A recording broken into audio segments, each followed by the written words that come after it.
जय माता दी दोस्तों, आप सभी को आने वाले नवरात्रि की ढेरों शुभकामनाएं। माता रानी की कृपा आप पर और आपके परिवार पर सदैव बनी रहे।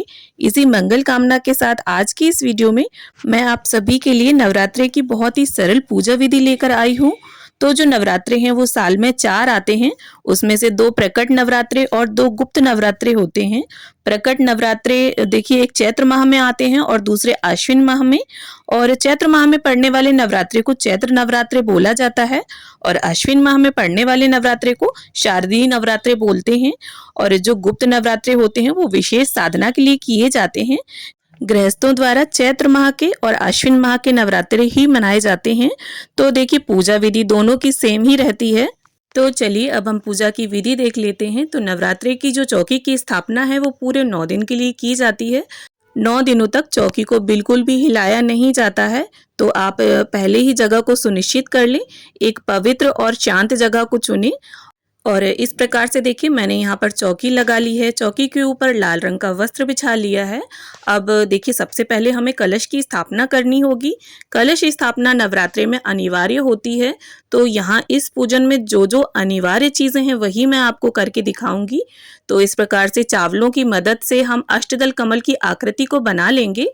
काफ़ी आसान होता है अष्टदल कमल बनाना। आपको इस तरह से 8 लाइनें खींच देनी है।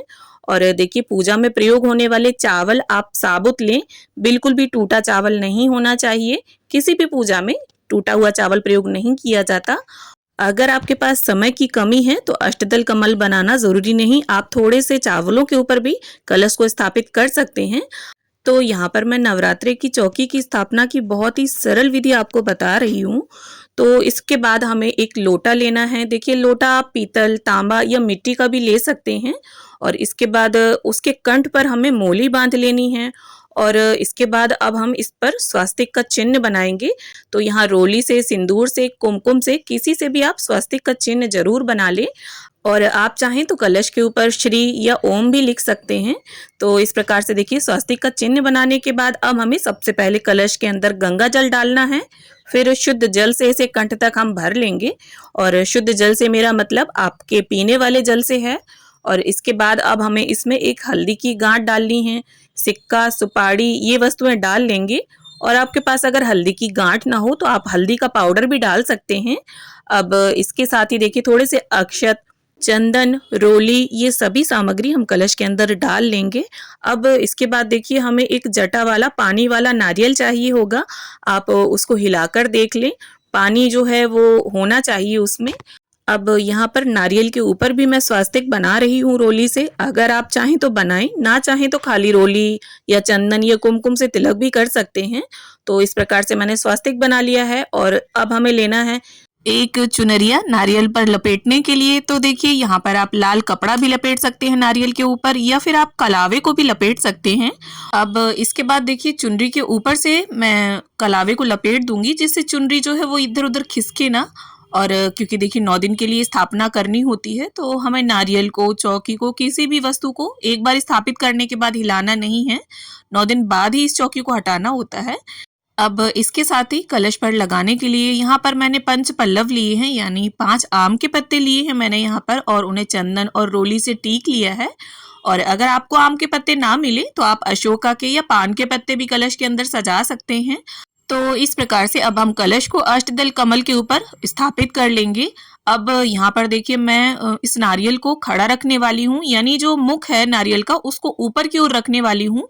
तो यहाँ पर देखिए बहुत से कमेंट्स आएंगे कि नारियल को खड़ा नहीं रखा जाता, अपनी ओर रखा जाता है। तो आप या तो नारियल का मुख जो है उसको ऊपर भी रख सकते हैं या अपनी ओर भी रख सकते हैं। नारियल का मुख कलश के अंदर नहीं होना चाहिए। तो लीजिए इस तरह से श्री कलश हमारा स्थापित हो गया। अब थोड़े से अक्षतों का आसन देते हुए, यहाँ माता रानी की मूर्ति है मेरे पास तो मैं उन्हें स्थापित करूंगी।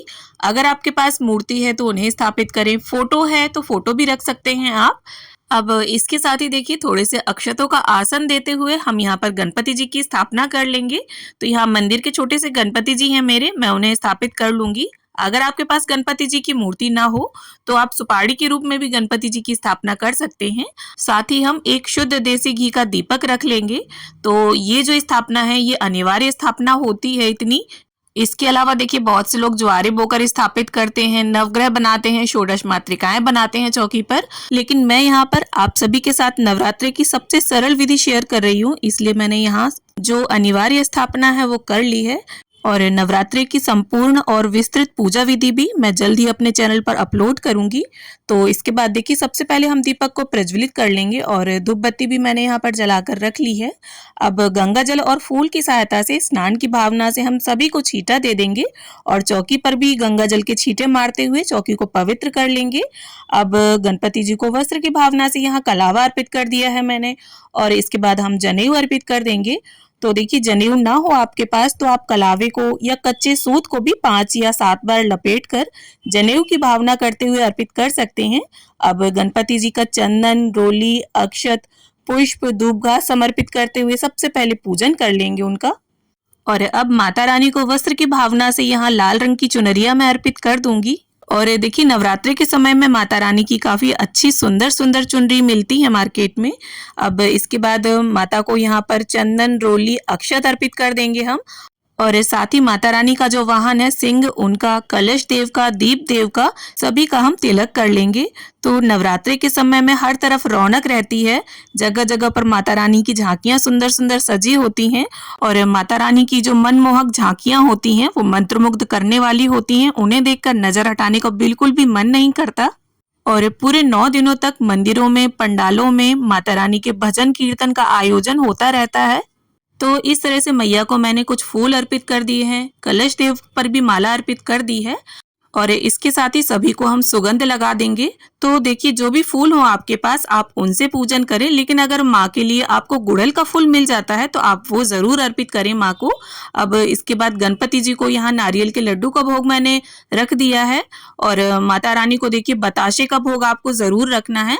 कुछ हो ना हो, आप सिर्फ बताशे का भी भोग अगर प्रेम से, श्रद्धा से माँ को अर्पित करते हैं तो माँ उसे भी स्वीकार कर लेती हैं। और बताशे के ऊपर आप एक फूल वाली लौंग का जोड़ा अवश्य रख दें और फूल होना चाहिए लौंग में, टूटा नहीं होना चाहिए। तो इस तरह से देखिए अब हम पंचमेवे का भोग भी माँ को अर्पित कर देंगे और जो भी ऋतु फल हो आप उनका भोग माँ को अर्पित करें। और देखिए नवरात्रि में माँ को अन्न का भोग नहीं लगाया जाता है, फलाहारी व्रत रहे जाते हैं और फलाहारी भोग प्रसाद लगाया जाता है माँ को। अब इसके बाद कुछ सुहाग का सामान हम माँ को अर्पित कर देंगे। तो देखिए ये जो सुहाग का सामान है ये आप 5, 7 इस संख्या में ले और आप इसे पहले दिन भी अर्पित कर सकते हैं और जो आखिरी दिन होता है 9वां दिन, उस दिन भी अर्पित कर सकते हैं।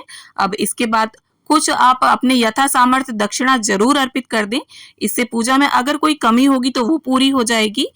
अब इसके बाद देखिए नवरात्रि में हवन करना भी अनिवार्य होता है। तो यहाँ पर मैंने एक प्लेट पर अक्षत और पुष्प डालकर गाय के गोबर के उपले को सुलगाकर एक हवन कुंड रख लिया है। उस पर हम कपूर डाल लेंगे। तो इस तरह से घी डालते हुए अग्नि प्रज्वलित कर लेंगे और सबसे पहले देखिए 5 आहुतियां यहाँ घी की दे रही हूँ मैं। आप घी में हवन सामग्री को मिक्स करके भी आहुतियां दे सकते हैं और आहुति देते समय ओम दुर्गा देव्यै नमः स्वाहा, ओम दुर्गा देव्यै नमः स्वाहा, इस तरह से आप मंत्रोच्चारण करते रहें और जो भी भोग प्रसाद आपने अर्पित किया है उसकी भी आहुति आप जरूर दें, क्योंकि आहुति के माध्यम से जो हमारा भोग प्रसाद है वो सीधे देवी देवताओं तक स्वीकार होता है, पहुंचता है। तो यहाँ पर आप 5, 7, 9, 11 जितनी आहुति देना चाहें उतनी आहुतियां दें। और देखिए अंत में आपको एक लौंग के जोड़े की आहुति जरूर देनी है और एक इलायची की, और इन्हें आप घी में डिप करके फिर आहुति दें। और देखिए इस हवन को भी हमें डेली करना होता है, ये अनिवार्य होता है। तो इस प्रकार से देखिए हवन संपूर्ण होने के बाद इस तरह से आप हवन पात्र के आसपास 3 बार जल जरूर फिरा दें। अब इसके साथ ही एक शुद्ध देसी घी के दीपक से हम प्रेम पूर्वक गणपति जी की, कलश देव की, माता रानी की, सभी की आरती उतार लेंगे। अम्बे तू है जगदम्बे काली, जय दुर्गे खप्पर वाली, तेरे ही गुण गाए भारती, ओ मैया हम सब उतारे माँ की आरती। और आरती संपन्न करने के बाद आप 1 लोटा जल भरकर माँ के समीप जरूर रख दें। अब इसके साथ ही आप दुर्गा माँ से संबंधित कोई भी पुस्तक पढ़ते हो, चाहे वो दुर्गा चालीसा हो, दुर्गा सप्तशती हो या दुर्गा स्तुति हो, आपको सीधे हाथ में पुष्प या अक्षत लेकर उस पुस्तक का पठन करना चाहिए। और पाठ संपूर्ण करने के बाद हाथ के पुष्प और अक्षत गणपति जी के और माँ के चरणों में छोड़ देने चाहिए। अब इसके बाद हाथ जोड़कर माता से पूजा में रही कमियों के लिए हम क्षमा याचना कर लेंगे और ऐसी प्रार्थना कर लेंगे कि माँ अपना आशीष सदैव अपने बालकों पर बनाए रखना। तो उम्मीद करती हूँ नवरात्रि पूजन की ये सरल विधि आप सभी को जरूर पसंद आएगी। वीडियो अच्छी लगे तो इसे लाइक शेयर करें और मेरे साथ जुड़े रहने के लिए चैनल को सब्सक्राइब कर लें। तो मिलते हैं इसी तरह के एक अन्य वीडियो में।